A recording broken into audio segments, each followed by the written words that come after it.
welcome into episode 2 of the OHL Flash podcast, a special edition in just episode 2, as we are filming live at the Hershey Center post-game between the 67s and Mississauga Steelheads Game 5, and Ottawa extended the series. It's going back to TD Place for Game 6, and that's on Sunday afternoon.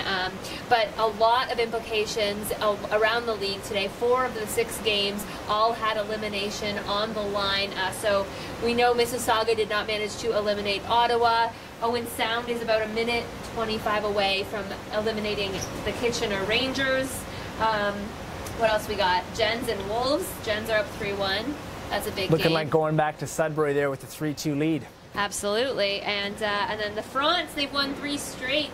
Beat the Bulldogs 4-2 this evening. First win on home ice there too. Honestly, we'll get into that. We have a new format that we're going to test out here too. And then the Greyhounds, they eliminate Flint, which was a prediction of ours. So 1 prediction check. Actually, I guess 2 others too. I mean, we talked about it off air tonight. I mean, obviously the loss of Ryan Moore was just too much for the Flint Firebirds, and that power that they have up front when you talk about the Sioux Greyhounds and the great 1-2 tandem in net for the Sioux. They're going to be a force in the next round for sure. Yeah, and that's where we are right now. So, and we know that Peterborough eliminated Niagara, and we know Erie eliminated Sarnia. So we're going to do great 4 first minutes. round so far. Yes, gotta say that. Great first round. Anything to add, Tyson? No, absolutely. I mean, I don't think there have been too many surprises here, but some very exciting hockey and passionate hockey. I think that's something that we can kind of focus on across all the series. Some seriously intense series. I think that's kind of been a focal point. One of the ones that I've been looking to has been the London Knights going up against the Windsor Spitfires. 2 very passionate fan bases there that have made for just some crazy stuff on the ice. A couple of games going to overtime there, but also off the ice. And I talked about it on our broadcast tonight, actually, just the 2 fan bases kind of chirping at one another. I know there's a T-shirt going around that kind of makes fun or pokes fun at the London Knights, and then radio stations going at one another as well. Hashtag Taz. Taz, yeah. Taz. That was so entertaining. So pretty much our format for tonight that we're going to be trying is a 4-minute segment for each series. Obviously, we'll extend time as the playoffs keep going, but this is how we'll kind of condense it into tonight. And we also have to thank everyone who has tuned into episode 1. We've received a lot of great feedback. And some criticisms, but things to work on. Constructive criticism is good. It's just fact-checking. One thing that we had to correct there for the Kitchener Rangers, no longer in the postseason, but on the last broadcast, what did we mention? That's right.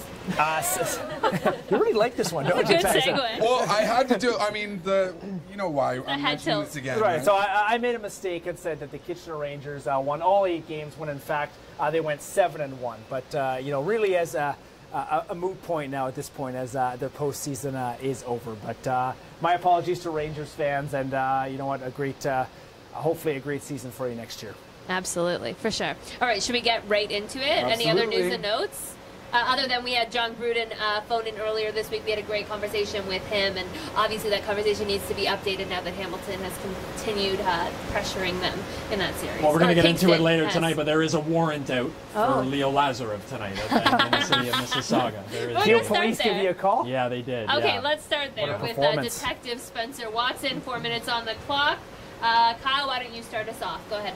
Well, you know what? Obviously, an incredible series that we've had. Game 6 heading to the nation's capital now. Leo Lazarev has been the best player in this series, I truly believe. When you look at 2 sides that have really had stars come out early on in this series, obviously for Mississauga, it was all Nathan Bastian. It was, you know, Michael McLeod. It was all these big names that was really customary to what we've seen inside of the Hershey Center this year.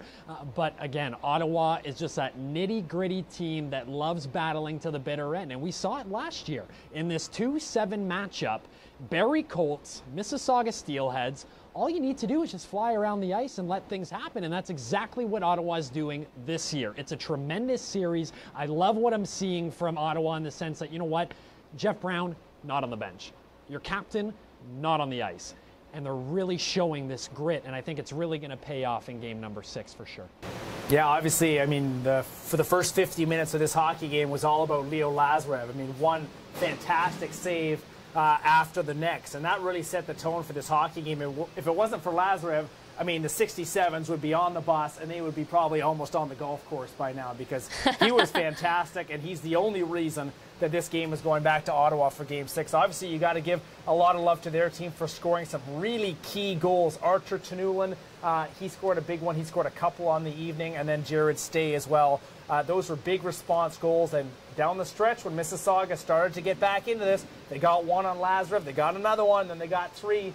Those goals really preserved the win, and you know what? 3 close games in a row now between these two teams, and this series is not over. Well, the Mississauga Steelheads are certainly outplaying the Ottawa 67s, but I think that the key thing here for this Ottawa 67s team has been making the most of their opportunities. When they do get those chances, they're burying them on Jacob Ingham. And I think the thing for the Mississauga Steelheads has been that they're pressuring so hard on the 67s that they're getting those odd man chances against, and that's where the 67s are successful. A lot of odd man rushes coming. Really hard to pick out the negatives, though, on this team. When you outshoot a team 54-19, I mean, boy, you're nitpicking. I mean, I think if the Steelheads go into Ottawa and say, okay, we're going to play the exact same game, you're coming out with a win 9 out of 10 times. But I think James Richmond is going to be looking at something like this, and he is going to be nitpicking for his team, right? I mean, you're trying to get into the next round, and you're trying to find what went wrong here for us. Well, I think that's one thing that you could kind of highlight and say that this team could clean up. But I was very impressed with their efforts in terms of controlling the play and getting a ton of chances around Leo Lazarev, who, like you guys mentioned, was absolutely fantastic. I mean, the amount of highlight reel saves that we saw from this guy when he couldn't even see the puck, and he was simply reaching behind him or reaching across or kicking out a toe.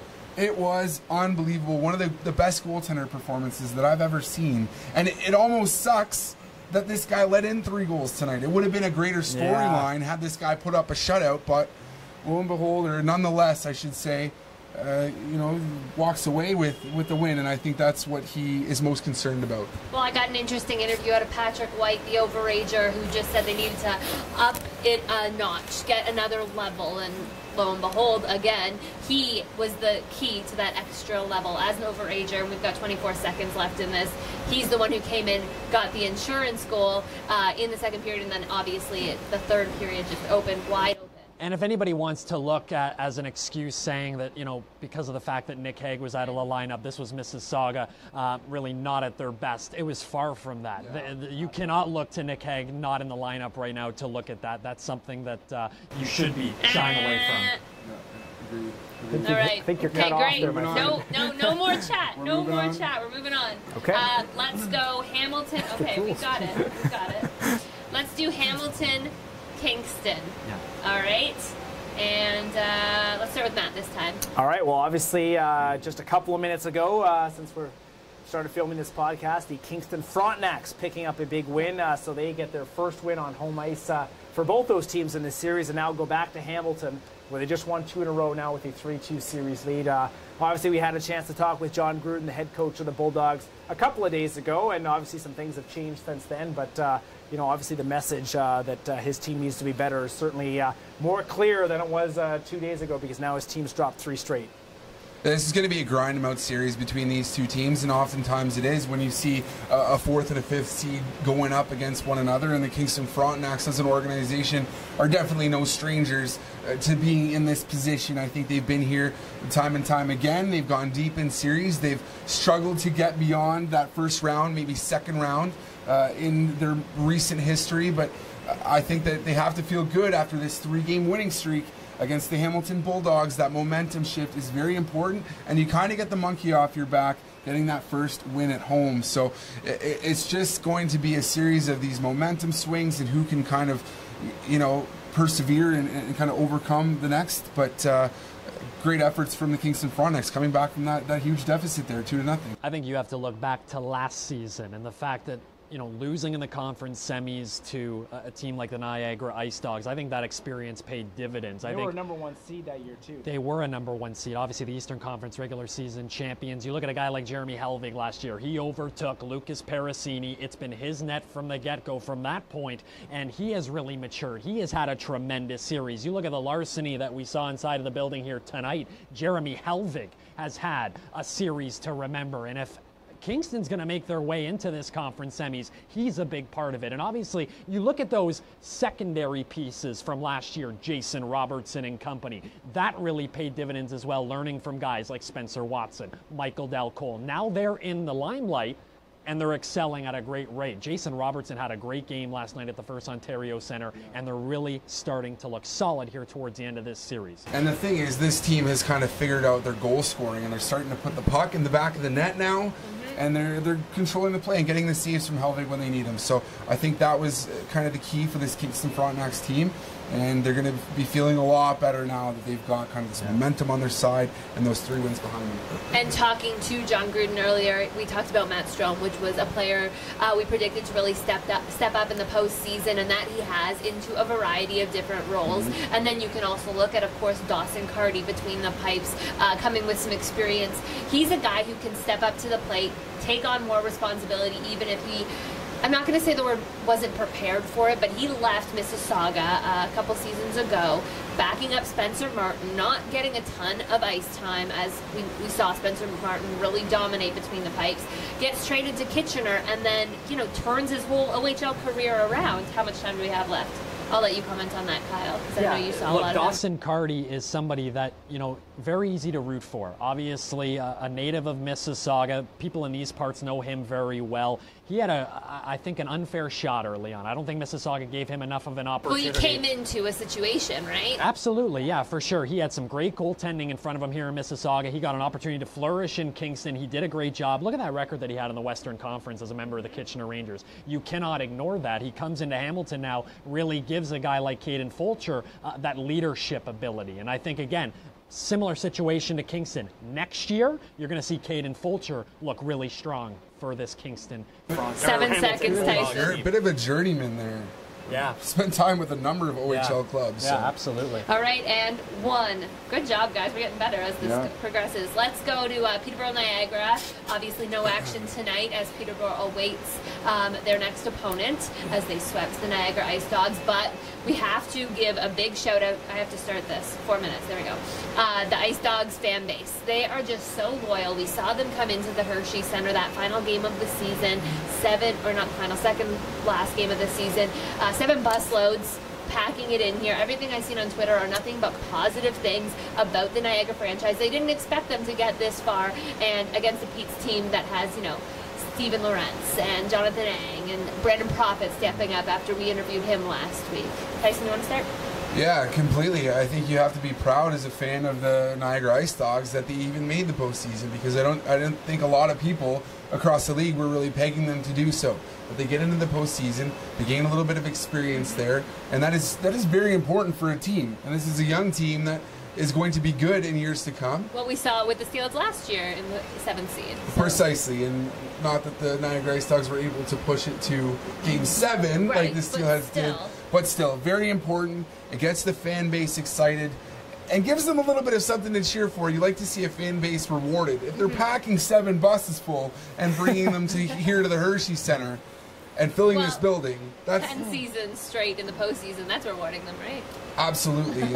This is they have a winning culture. Yeah. Every team has got its room peaks in and front of us. valleys, though, right? I mean, that's just the nature of the CHL, right? If you have a great team, NHL scouts are going to come knocking and say, you know what? That guy's not going to be back next year, and that guy's not going to be back either. So obviously the Niagara Ice Dogs, 10 NHL picks last year, not a lot of them came back. Yeah, that has a lot to do with draft picks as well, right? I mean, depending on where they're finishing in the standings. If you're at the top of the standings all the time, you're not getting the greatest priority selections. But I think that this Niagara Ice Dogs team and the franchise playing in that building is desirable for a lot of young players out there, and they want to go and be a part of that team. So that's something that this Niagara Ice Dogs team has on their side. With 2 minutes left here, boys, let's get into the goaltending matchup, because it's the story of the Dillons. Dylan Wells, Stephen Dillon, Matt. Yeah, Dylan Wells. I mean, you know what? What do I say all the time on the broadcast? If you're going to win in the postseason, then darn it, you better have a good goaltender. And Dylan Wells closed it out. 37 saves on 39 shots. I mean, the numbers, 234 goals against average, a 937 save percentage. Those are numbers that are going to win you a postseason series. So Dylan Wells, a big shout out to him for his excellent performance. Stephen Dillon, boy, the guy did everything he could to try and keep his team in a series. Probably almost single-handedly brought his team to overtime there in that game. Oh, that was a big game. Obviously, they were up 3-1 in that game, so a disappointment for him. Wrap it up quickly for me. Jonathan Ang has got 5 goals in that series. Zach Gallant, 6 assists. Do we need to say any more? No, playmaker right There there. you go. This minute is all yours, Kyle Liberto. Well, we're going to have a lot of time to talk about the Peterborough Petes, obviously, moving forward. I want to talk a little bit about the Niagara Ice Dogs. We talk a lot about Akil Thomas. We talk a lot about his individual talent and how he's going to be a star. Could put an ROI nomination Yeah, to his name. absolutely. He's certainly a very viable candidate, but I don't think we talk about a guy like Maximov enough. Kirill Maximov has had an incredible Eastern Conference quarterfinal. He's been in all areas of the ice. His two-way game is absolutely exceptional. Before game number 4, very early in the morning, first guy on the ice was Kirill Maximov for the morning skate. He was getting loose, getting limber, getting ready to go. There was nobody that was more pumped to play in front of his home fans than Kirill Maximov for game 4 with his season on the line. He pots the opening goal in game number 4. This is a young man that's going to be a great complementary piece to Akil Thomas, I believe, and I think a lot of the future is going to be those two really building around them. And again, you talk about stable, consistent results. A great fan base is the foundation for that, and Niagara has that in the busload. Pun intended. 5, Mic drop on 4, that. 3. Any final thoughts? No, that was well done, Kyle. All right. And we are done with that We one. move on. And the final series to get to in the Eastern Conference playoff picture, of course, the Oshawa Generals and Sudbury Wolves. Starting the timer now, we have just continuously talked about the Sudbury Wolves team and Dmitry Sokolov and everything, Jake McGrath, that they are bringing to the table against an Oshawa Generals team with a lot of guys who are, of course, very familiar with the postseason. Tyson? Yeah, this series is probably the biggest surprise, but I don't even know if we can be surprised about. Yeah, Oshawa won tonight, so it makes it a bit less of a surprise, Up I guess. 3-2. If that's what you guys are thinking, because that's what I was surprised to see. The Wolves, I mean, we knew that they were going to be a playoff team, but I still thought that Oshawa, after everything that they've done this season, would really edge them out. Well, and Kyle brought this up in the last episode of the OHL Flash podcast and said that he really liked this Sudbury Wolves team for something like the postseason because they play that grind them out style, and that's what they've done against the Oshawa Generals, who got a little bit younger after moving some of their talents around the deadline, gearing up for what was hoping to be a Memorial Cup host next year. Didn't get that, but like I said, they get a little bit younger. Now this team might get shaken up by the play of the Sudbury Wolves. So I think that's been a very important part of their game, and that's kind of why this number 6 seed has been able to kind of take control of this series, at least for now, that they're up 3-2. Yeah, obviously, again, this one, Oshawa going up 3-2, but Sudbury, don't count them out for Game 6. I mean, that building up there, the Sudbury Community Arena, that place has been They had a rocking. good one last night, yeah. Big shout out to the Sudbury Wolves fans, but Jeremy Brodeur, 41 saves. He's up for Last Overager night. of the Year, too. So. Yeah, the vet getting it done, 41 saves in Game 4 tonight, 34 of 35. That's in back-to-back games. So, you know what, the son of the great Martin Brodeur getting it done for his team, and they go up 3-2, a chance to close out that series. Dmitry Sokolov, 48 goals in the regular season, gets his 5th of the postseason. Oh my gosh. He continues to be very strong. But doesn't like to interview, though. Likes to score, doesn't like to interview. Yeah, you know what? The guy sent a message. And that was an interview that Ali did earlier on this year when he basically called out the Steelheads, being like, I don't care who's in net. Who's Jacob Ingham? I'm scoring on him. And you know what? That's 48 goals. Can't knock him. Yeah. Obviously, you talk a lot about a guy like Alan McShane, and again, very similar situation to Niagara, Akil Thomas. ROI maybe. Alan McShane, absolutely, right? A prosperous career ahead for him. But you look at a guy like Renars Krastenbergs, a guy that played for the Latvian junior national team. He scored tonight, a big goal for him. A couple of big points in this series for him. 4 points, 5 games. But you just see a real confidence from him ever since he came back from Toronto. It just seems like he has that real leadership quality to him, and he knew he had to elevate that. Obviously, Anthony Sorelli, Mitchell Von Sompel out the door. those are tall tasks to fill in for. So Renars Krastenbergs knew that he had to come in, fill a void for this organization, and I think he really has. And I know Alan McShane has had a little bit of a solid tenure with Oshawa, but I think Renars Krastenberg's a guy that I really like. And again, the goaltending, Jeremy Brodeur, he's done a great job as well. He's one of the OHL vets between the pipes, so he's really been beneficial for this organization. But again, I don't count Sudbury out of this series out yet. You talk about a team that, again, is built for postseason puck. It's the Sudbury Wolves to a T. They put a real scare in the Mississauga Steelheads in game number 68. If you're wondering what's happening behind us, I believe they're putting down the hardwood for the Raptors. Takedown. 9:05. This is what happens live TV. Okay. Can we go real quick, 15 seconds? Is that game going Yeah, 6 or 7? Is that series going 6 or 7, Sudbury, Oshawa? I could see that one going to 7 games. All right, absolutely. me too. It's Tyson? been that kind of a series too, and just flip-flopping back and Allie? forth between the two teams. I'm going to be different than you guys. It's going to be over in 6. Go for it. 6 on home ice for Oshawa, okay. Okay, move We'll on. see who's more superior here. Move to the west. Moving to the west, as they would say, west is best. I'd argue it, but let's... Not this year in the OHL. I'm just kidding. Any year, they are insane. Such a boatload of talent. Speaking of talent, the Erie Otters dominating, of course, over the Sarnia Sting, which we did tee it up in the first episode. I'm going to start the timer. I always forget. You guys can remind me. The Sting took one from them in Erie's building. Yeah. And that's pretty interesting. You had a chance to cover the Otters. I just learned this about you in our long road trip. Well, not cover the Otters. I was actually in a sports business program down going to school at Mercier's College in Erie, Pennsylvania, and got to work a little bit with that organization, kind of prepping for game time, the game presentation, and stuff like that. So it was my first PC, right? Pre-Connor. Oh right, yeah. Oh, this was pre-Connor. This was the dark days, and I mean dark for this Erie Otters team. But like no televised home games. Yeah, obviously they've bounced back. Yeah, tough time. And then some. And then some. This Erie Otters team is looking great. One thing that I'm kind of concerned about: Timpano not facing a lot of shots against the Sarnia Sting. Here's the thing: gave up 3 goals a game in this series. So. Is that something to be a little bit concerned about? This team can put the puck in the net, but can they keep it out? And that's the one question I brought up last week. It's something that I'm going to be really looking to in this Erie Otters team. I'm going to tee you up here, Matt, because this is a great segue. You asked the same question, tee up. Is to James Richmond. You said if you ask Jacob Ingham, when he's facing less shots, he's kind of letting a couple more pass. He's just not getting tested as much. Maybe he's getting a bit cold on the other end of the ice. I don't know what the case may be. You were the old goaltender. But JR responded, no, if you ask a goaltender, do you want to face 50 or do you want to face 20, they're going to say 20 every time. Is that the case with Timpano? Well, I mean, I think that the Erie Otters' defense is great. I think that their goaltending is maybe the question mark on this team. I mean, Timpano's a guy that's got a lot of experience back from his days in Sudbury. Joseph Murdaka, we saw him here.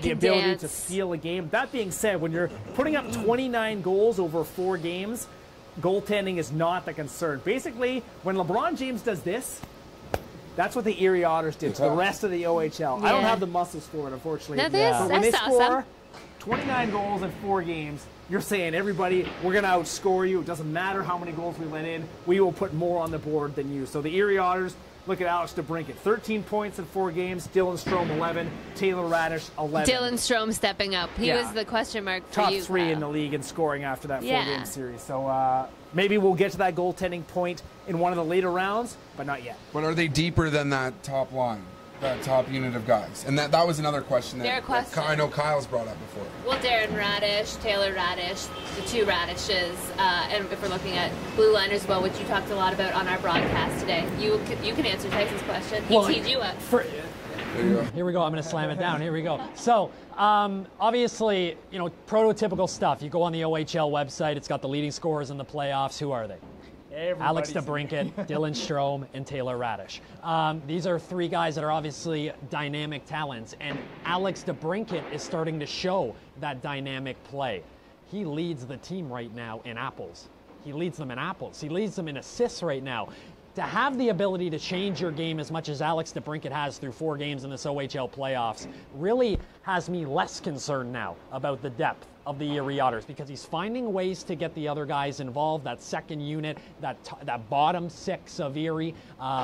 I love what I'm seeing from Alex DeBrincat. Obviously, we're not liking a whole lot what we're seeing from the Erie Otter goaltending, which is a little bit of a concern, obviously, moving forward. But, hey, it's all on the road to what we hope to see, which is a West Final, Erie Otters and the Owen Sound Attack. Oh, we teed that up. We'll go to that series next. 11 seconds. Yeah, and here we go. Moving on to the next one. Moving on. And this one's good. We have time to We're conceding. spare. We're just holding the puck behind the net. That's just, Okay, I just got to let it die down here. And then we will tee up right away. Owen Sound and, okay, we got it. Owen Sound and the Kitchener Rangers. I think it was 209 shots on goal in 5 games. When you put up 71, you're going to get some in results. one game. You're going to get some results. Insane. Wasn't that over 4 games? 209 over Yes, 4? sorry, not including tonight's game. You're right. 38 tonight. 38 tonight. So a little bit more, quick math, more Tyson, reasonable. Queens grad, Oh, math is not my strong suit. But, theology major. Yeah, if we're talking about Corsi here. Just bring advanced stats in. I just could not believe my eyes the other night when I saw how many shots this Owen Sound Attack team put up against the Kitchener Rangers. And the Kitchener Rangers have a very young defensive core on that team, so it could almost be expected from that club. But even still, to put up 71 shots in regulation, and then what even blew me away even more was that it was a hockey game for a while. Bring the mic down here while you Oh, keep for real. I mean, this was a 5-4 game when Opelka had faced 60 shots. And how does Kitchener hang in that game is my question. McNiven, one of the best goaltenders in the Ontario Hockey League. Oh my God, yeah. But yet he still lets in 4, and that's a hockey game. That blows my mind. Anyways, I think we all could have kind of predicted the Owen Sound Attack with the talent they have, with the run that they've been on, with the goaltending they've had, coming out on top of this series. No surprise there. Yeah. Go ahead, No, it's all you, pal. Well, you know Roberta? what? I mean, I'm sorry to disappoint you, Owen Sound fans. Petrus Palmu only put up 3 shots in Game 5, which is a terrible showing. I mean, absolutely, right? From but he had a goal and 2 assists. no. He put in 16 shots, obviously, the game before. So obviously, we're bringing the limelight to that. But you know what? This is an Owen Sound team that is on full blown.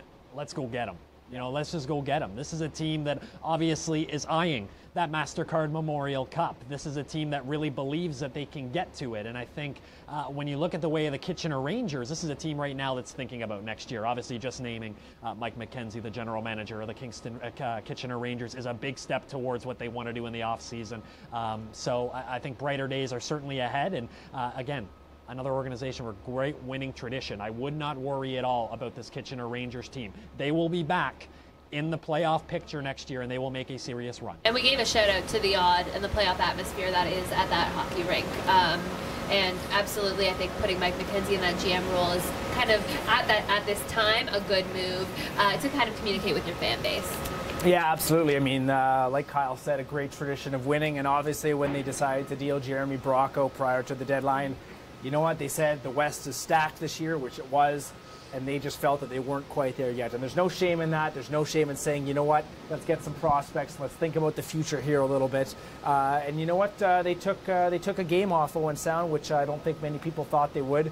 So you got to give them credit for that. Opelka, fantastic game. For him, Fantastic, I mean, all the way. I mean, yeah. Tonight, 32 saves on 38 shots. So you know what? A lot of shots still, but you know what? I think he had reached the end of the rope there with a 71 shot night. I mean, just one night before, 24 hours here. We're talking. I mean, that's over 100 shots Lazarev stuff in less than 24 hours. Wow. So you know what? So Owen Sound moving on. Again, the usual suspects getting in there. And Michael McNiven may have had an off game in that Game 4, but bounced back with 26 saves. One of the best netminders in the league. I would not want to head into Harry Lumley right now. I would not want to play a hockey game in Harry Lumley at the moment, because that is a raucous atmosphere. That's a very intimate building. Yeah. They pack the barn. They do. And with that team playing the way they are, look out. And right on time. Okay, we are nailing this. And we'll do the Sioux and Flint, another overager in Bob McIntyre, playing well in that series. And just overall, their performance against Flint was kind of as expected. Did we have a steak dinner on that series? Was that the series? I think that was just you. That was That was me. who bet on? Do you? We'll go back and we'll look. No, I didn't. I did not say. I said that playoff experience for Flint Okay. would be bad. That they didn't have. You're it. on your own on this one here, Whatever, guys. I'll go back and watch tape, and I'll tell you that Please I do. get 3 steak dinners out of you guys. Sure. All right. Yeah. All right. I mean, What are we talking about? What, We're wasting time. yeah. We've got 3:18. We got 3:18 on the clock. Let's. Sault Ste. Marie, moving on. Talk about not wasting time. 6-1 tonight. They put the Flint Firebirds to rest for the season. So obviously the Firebirds gotta think that this is a positive for their organization. Yeah. They've never made the playoffs before with their team in Flint, and they, you know what, they even won a game. But you know, we talked about it a little bit on the broadcast here for Rogers TV. That Ryan Moore suspension. He had 90-plus points for the Firebirds this year. He was really their guy up front.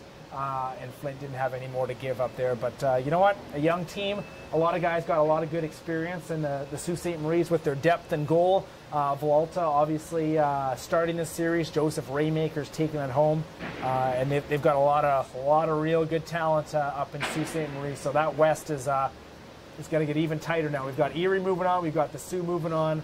And the Owen Sound attack. Boy, take your pick of who's going on. Sault Ste. Marie Greyhounds heading into tonight, leading the way in terms of save percentage. So something to really consider there, getting the best goaltending in the playoffs at this point. With both of their guys. Yes, absolutely. Yeah. Do people even know that Sault Ste. Marie is a 2 seed in the Western Conference? I mean, it's absolutely incredible. This is the least talked about team, I believe, that should be getting a lot more recognition. Obviously, they can beat you in so many ways. And you look at what they did last year. They beat Travis Konechny, a Sarnia Sting team that could really make some serious noise. That was the 7-2 matchup. At the Memorial Cup level, absolutely. And they booted them out. And you look at this team this year, very similar team. They did not make a lot of changes to this roster. So a guy that I really like, and I kick myself because I didn't ask Kyle Raftis about him, Hayden Verbeek. This is one of the fastest guys in the Ontario Hockey League. I had the opportunity to watch him in one of the Sportsnet games. They were playing the Windsor Spitfires in the WFCU Center. Aaron Lutchuk, turnover in the neutral zone, scoring opportunity. He looked like he had nobody around him. All of a sudden,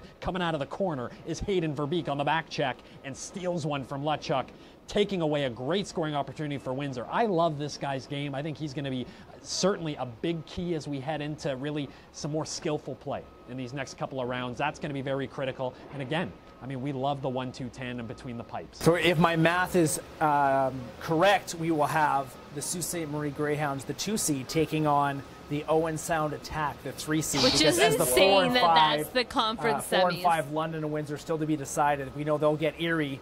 But boy, that's a heavyweight tilt. And how about the Sault Ste. Marie Greyhounds? How often do you see a second-seeded team kind of be the underdog in the Western Conference in some way? It's pretty crazy. So that is going to be a series to mark every single game on your calendar. So they would play Owen Sound. 2 and 3. Right. And then Erie would get the 4 and 5. Right, they'd get the lower seed. Okay. 24 seconds, guys. I think there's an argument. There is an argument to reformat the playoffs 1 through 16. Oh no, we're not going to. Really? There's an Let's get that in an argument in 10. Go. You can't. You can make an argument that the best 4 in the OHL playoffs left going into the semis. That you really could in the conference 4, semis. Best 4 3. teams in the Ontario Hockey League. You would love to see that in the OHL I'm finals. staging I love that for a different Picking it up on the mic. a different day. Okay. Episode 3. You want to talk about it? Let's Episode do it. 3. Let's We'll talk. also have officiated. I'm not against you on it. You can't just drop that in there with 10 seconds left. Just How are we leave gonna- our listeners guessing. Yeah. Come on, guys. One more series to Kyle- go. Kyle's not the first and one to guess throw it which out there, one but it fair is. point. The most exciting, in my opinion, Windsor, London. Something we brought up. Did we bring it up? Maybe it was off camera. Is the fact, Max Jones taking on his best friend in Sean Day, and obviously a huge rivalry budding. It will continue after this series. Tyson, you're like chomping at the bit to start. You want to start? No, He loves the trash talk, so why don't you get ready to that, Tyson? Tyson's I talking love the about trash We talk. talked about it for like half an hour in the chirps. car on the way to Ottawa, chirps. reading articles. We were reading articles, watching videos, and Hearing Taz on the radio. But how much more exciting does that make a series when you've got the stuff going on off the ice too, and with the fan bases?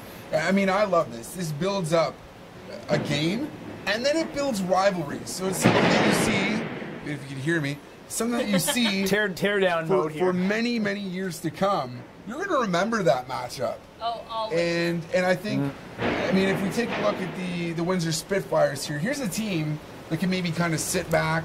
They've got a spot in the Mem Cup. So, you know, take it easy against the London Knights. No, that's not happening here. We're having some hard-hitting hockey, some games that are going to overtime. The Windsor Spitfires kind of persevering throughout. But I mean, there's been some great talent put on display from both sides, and some very exciting storyline. Coaches saying things post-game that are getting things fired up, memes going viral. Coaches getting kind of suspended or fined, sorry. Well, yeah, I mean, you know, at the end of the day, the Windsor Spitfires did have to pay some money for some comments made post-game, but... Why don't we get into hockey? 240. Sure. Yeah. I know that that's the fun stuff off the ice, but the London actual Knights series. in this crucial Game 5 come away with a 2-1 win, and who gets the winning goal? None other than Mitchell Stevens. Pick him up at the deadline, comes in the clutch, a late one in that cousin second of Owen period Tippett. there. How many games have been decided by just one goal in the series, which is really something to look at? A couple went to overtime, and then another one goal here. Exactly, so. and Tyler Parsons' last game, I got to kind of check out his performance down the stretch there for the London Knights. He was the real reason why that game even reached overtime against the Windsor Spitfires. He was fantastic, and that glove was really working. Yeah, well, he was the first start tonight. He was one save better than Michael DiPietro. Parsons, 25 saves. DiPietro, 27 saves on 29 shots. So a goaltender's duel on that one. But love that. London at home, I didn't, you know what, you just felt like it was another chapter still to go, maybe 2 chapters as they go back to Windsor for Game 6. When you talk about Mem Cup hopes for the Windsor Spitfires, I think Game 6 is going to be absolutely massive. You're playing at the WFCU Centre, the venue of the MasterCard Memorial Cup. You're taking on a team in the London Knights where, you know what, this is a Memorial Cup caliber team. Playing in the big moment, having an opportunity to put the dagger in the coffin, ending the London Knights season. This is very much going to be a Memorial Cup type situation. It's such a small tournament, small sample size you're getting of every team. If you can find a way to get a big win here in front of what I know is going to be a packed barn in Windsor. If you can get the job done, if you're a betting man or woman, you're going to really believe that you can. You like that, eh? You can really believe that Windsor can make some serious noise in the MasterCard Memorial Cup. And speaking of women, before we get on to the next point, I want to send a big congratulations. This isn't OHL, but a big congratulations to the United States women's national team for what they achieved. They have really changed the direction of where women's hockey is going to go. I like that. You know what I really like to see is other sports and organizations, and even this is something that kind of jumped out to me, is when United States Hockey went to other women kind of across hockey and maybe college programs, and they said, hey, can you fill their shoes? And they said, I'd love the opportunity, but we stand together on this one. Yeah. So that was awesome. And that's great, you know, see Major League Baseball coming in to support women's hockey. Baseball, they don't even know what hockey is half the time. There are people involved in that sport. Let's talk about that real quick. But, I mean, that's great to see that support. I love it. And, sorry, Kyle, I know that the baseball. We got, I was done. We got off foot with the Windsor Spitfires. So before we close with our final segment, just maybe predictions. We had about 15 seconds before we brought up U.S. hockey. Predictions, Game 6 and 7. Predictions, sorry. Windsor, London. Oh, Windsor, London. You see it going back to Game 7 in London? You had 15 seconds. I think. Yeah, sorry. Windsor can close this one out. Yeah, you know what? I said Windsor from the beginning, and I think that they'll win this one at home. You know what? From what I've seen from Windsor in this series, I think this will show everybody across the country that Windsor will not be a pushover in the Memorial Cup. They will get a big win in the WFCU Centre against one of the best in the Canadian Hockey League in the London Knights. Making a statement. All right, guys, to close out the show, this is a segment we're going to bring in on the OHL Flash podcast, and that is the road to the draft. Because obviously we'll be talking a lot about the postseason, and it's just nice to bring things into the NHL scope of things. Today's player is Nick Suzuki, nominated for most sportsmanlike, which I really like that aspect of the game to hear about. Let's go down the panel on just thoughts of Nick Suzuki. Sure, I think that's very important to be nominated for an award like that, and I think when scouts are looking at players and kind of having their player interviews right before the draft, they really try to dig deep and find out about a player's character. And I think the fact that Nick Suzuki is so composed on the ice, he plays the game hard, but he plays a disciplined style of hockey. That's very important to an organization that's going to be looking out for him and maybe considering him in the draft, and that could up his draft stock a little bit as well. So I think very important, and this playoff push that the Owen Sound Attack are making and the success that they've had during the regular season is going to be important for his draft stock as well. And going to be interested to see where a player like this goes. Yeah, came in 16th in the midterm rankings partway through this OHL season, and part of that's due to size. He's not the biggest player, but boy, was this guy good. Rarely do you see someone that's so fast and makes good decisions so quickly. That is really the thing that sticks out with me with Nick Suzuki. If you look at some of the stats here, in his rookie year, 20 goals, 18 assists. You think, hey, that's a heck of a rookie season. Now, what about the sophomore season? 45 goals, 51 assists. You're knocking on 100 points there with 96. Fourth in OHL goals. I think that whoever can get this guy, maybe he'll go late first round. I don't even know. Projected, I think, 19th right now, around 19. Yeah, right? but you know what? Whoever's getting him, it varies depending on what draft you're looking at. That's going to be a steal. This guy is an exceptional talent. I always look to say, how do you improve? How do you make your game better from year to year? How do you how do you get your game to the next level?